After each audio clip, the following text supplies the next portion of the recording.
Assalamu alaikum wa rahmatullahi wa barakatuhu. Welcome back. So dhawaada mar kale. Cashirka maanta wuxuu ku saabsan yahay 4 eray ee shaashada ka muuqda. Kan ugu horeeya waxa weeye should have. Waa should have oo la soo gaabiyey should have. Waxaana loogu dhawaaqaa should have marka degdega loo hadlayo ama fast speech waxa la yiraahdo. Should have. Kan ku xiga waxa weeye would have. Waxa weeye waa would have oo la soo gaabiyey waxaana loogu dhawaaqaa would have. Kan ku xiga waxa weeye could have. Waana could have oo la soo gaabiyey waxaana loogu dhawaaqaa could have. Kan u dambeeya waxa weeye must have.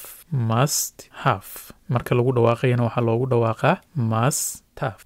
Should have goorma ayaa la adeegsadaa? Should have waxa la adeegsadaa marka uu something shay did not happen uusan dhicin but laakiin you wish aad rajaynayso it did inuu dhacay. Waa si kale haddii loo yiraahdo to express regret inaad wax ka shalaysan tahay ama shalay. Should have ama should have waxa fiicnayd ama waxa fiicnaan lahayd weeyaan.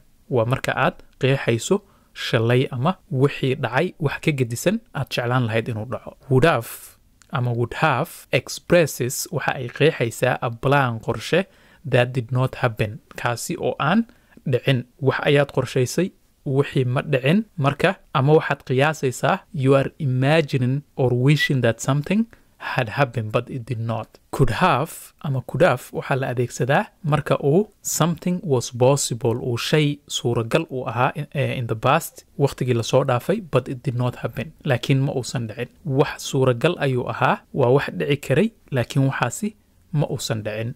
Tusaalayaal badan ayaan ka bixin doonaa si fiican ayaadna u fahmi doontaan. Must have ama must have we use waxaanu isticmaalnaa must have when goorta we see aanu aragno something shay in the present oo xilligan la taagan yahay and we think oo aanu u malaynayno that something in the past wax la soo dhaafay ama wax tagta ah caused it inuu sababay. Tusaalayaal ereyga ugu horeeya aan soo qaadanayna waxa weeye would have. I would have arrived waxa aan imaan lahaa ama aan soo gaari lahaa meeshan on time waqtiga saxda ah for my flight oo aan u iman lahaa duulimaadkayga but laakiin I overslept laakiin hurdo ayaa ila tagtay. I would have arrived waxa aan imaan lahaa on time waqtiga saxda ah for my flight duulimaadkayga but laakiin I overslept hurdo ayaa ila tagtay. You would have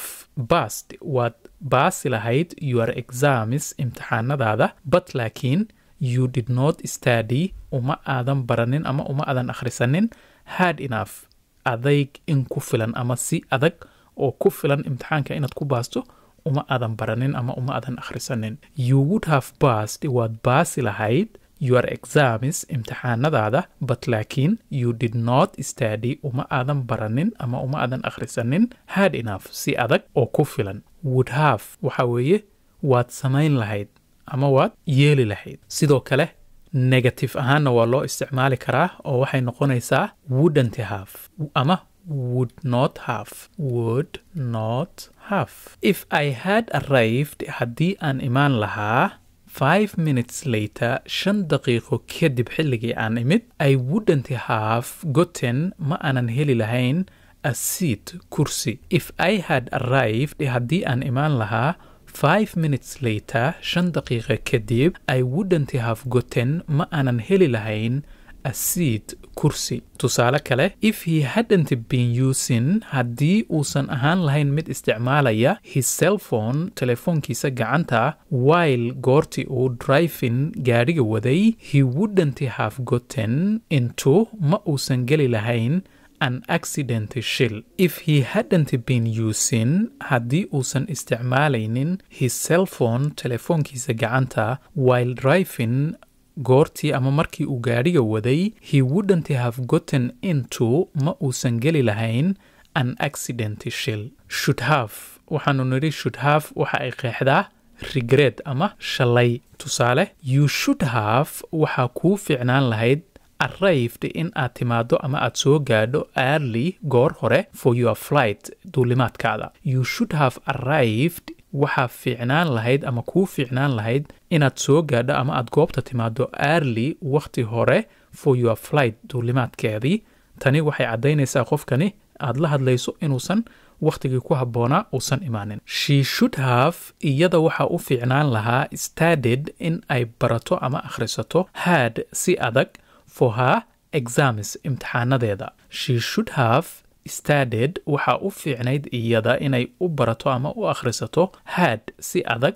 for her exams imtixaanadeeda marka halkani waxaa ka cad in aysan samaynin oo aysan si aad ah aysan wax u baranin ama aysan u akhrisanin marka waxaad leedahay she should have studied had waa inay ama waxa u fiicnayd inay xoog ama aad u barato sidoo kale should have waxaa laga dhigi karaa negative oo waxay noqonaysaa shouldn't have ama marka ay negative ka tahay waxay qeexaysaa something happened shay ayaa dhacay but laakiin you wish waxa aad rajaynaysaa it did not in aysan dhicin wixii dhacay wax ka gedisan in uu dhaco ayaad rajaynaysay marka waxaad dhihi kartaa she shouldn't have ma aysan ahayn ama uma aysan fiicnayn spent in ay ku kharash garayso her entire life nolosheeda oo dhan working iyada oo u shaqaynaysa for a bad company shirkad xun but laakiin she did way samaysay she shouldn't have uma aysan fiicnayn ama ma aysan ahayn spent in ay ku kharash garayso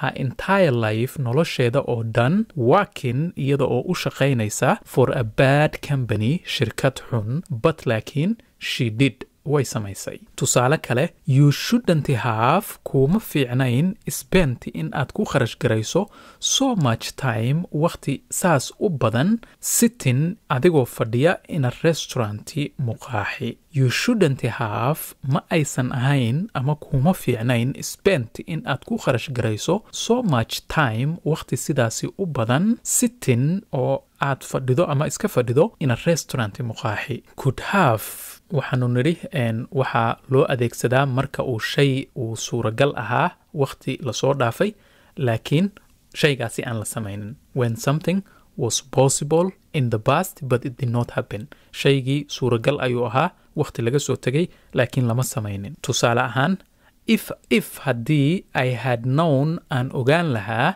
you were coming inaad imaanayso I could have waxaan awoodi lahaa picked you up inaan kaa soo qaado from the airport elaboorka if I had known haddii aan ogaan lahaa you were coming inaad imaanayso I could have waxaan awoodi lahaa picked you up inaan kaa soo qaado from the airport elaboorka tusaale kale if you can haddii aad awoodo really dhab ahaan see inaad aragto the future mustaqbalka you could have waxaad awoodi lahayd prevented this in aad ka hortagto tani inay dhacdo if you can really see haddii aad awooday dhab ahaan inaad u aragto the future mustaqbalka you could have waxaad awoodi lahayd prevented in aad ka hortagto this tani inay dhacdo couldn't have ama could not have waxa ay qeexaysaa something that was impossible in the past wax aan suuragal ahayn inuu dhaco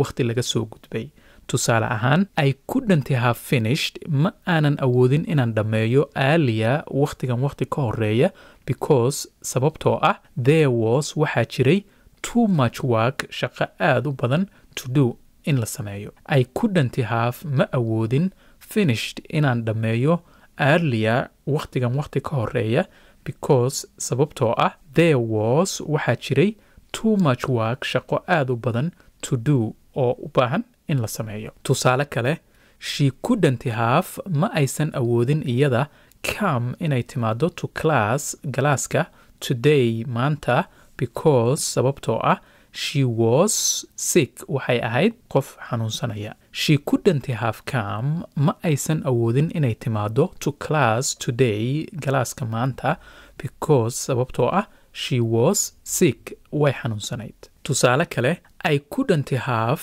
done ma aanan awoodi lahayn inaan sameeyo without your help caawimaadaada la'aanteed I couldn't have done ma aanan awoodin inaan sameeyo without your help caawimaadaada la'aanteed jumladan waxaa la adeegsadaa marka qof uu asxaan kuu sameeyo ama abaal oo markaasi waxaadan awood u lahayn uu kugu caawiyo inaad samayso oo markaasi qofkaasi aad u sheegayso inaadan waxan samayn kari lahayn qofkaasi caawimaadiisa la'aanteed. I couldn't have done this. waxaad dhihi kartaa I couldn't have done this. ma aanan awoodi lahayn inaan tani sameeyo without your help.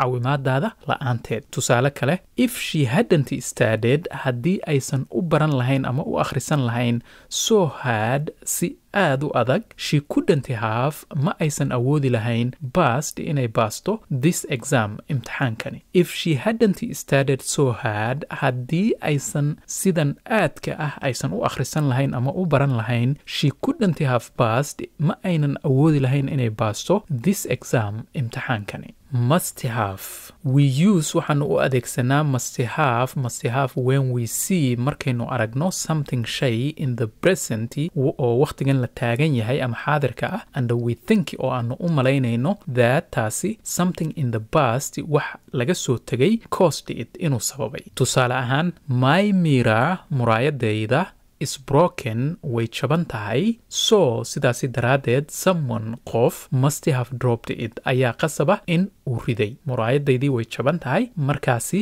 qof ayaa riday. my mirror, muraayadayda, is broken, way jaban tahay, so sidaasi daraaddeed someone, qof, must have dropped it, ayaa riday. ama waxaa qasaba in uu qof riday. my keys, furayaashayda, are missing, way maqan yihiin, so sidaasi daraaddeed I must have lost them, waxaa qasaba in aan lumiyey. my keys, furayaashaydii, are missing, way maqan yihiin, so sidaasi daraaddeed I must have lost them, waxaa qasaba inaan lumiyey. tusaale kale, his dog, eygiisa, ate, waxa uu cunay all the meat, hilibkii oo dhan, it must have been, waxaa qasaba inuu ahaa hungry, mid gaajaysan, mid aad u gaajoonaya inuu ahaa ayaa qasaba. his dog, eygiisa, ate, waxa uu cunay all the meat, hilibkii oo dhan, it must have been, waxaa qasaba inuu ahaa hungry, mid gaajaysan. tusaale kale, the thief, tuuga, stole, wuxuu xaday all the phones, taleefanadii oo dhan,